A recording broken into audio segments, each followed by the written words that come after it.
People always ask why Jamaica can't just print more money and fix everything.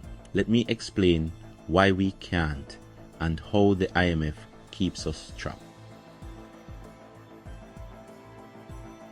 Jamaica actually can print money, but not without serious consequences. When you print money without increasing real production, it causes inflation, the dollar loses value, and prices go up fast. But there's a deeper issue. Jamaica owes billions in debt, and most of that is tied to foreign lenders like the IMF, International Monetary Fund. These lenders control how we manage our economy, including how much money we're allowed to print, borrow, or spend.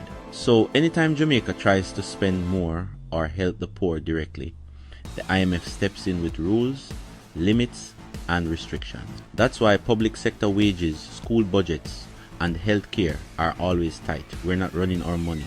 We're following someone else's script. Jamaica isn't poor, it's over-controlled. We export goods, work hard, and grind daily. But the money system is designed to keep us in permanent debt. Until we escape foreign financial control, freedom is just a slogan. Follow for more Alpha Facts and subscribe to my YouTube for the full breakdown of how the IMF still runs Jamaica.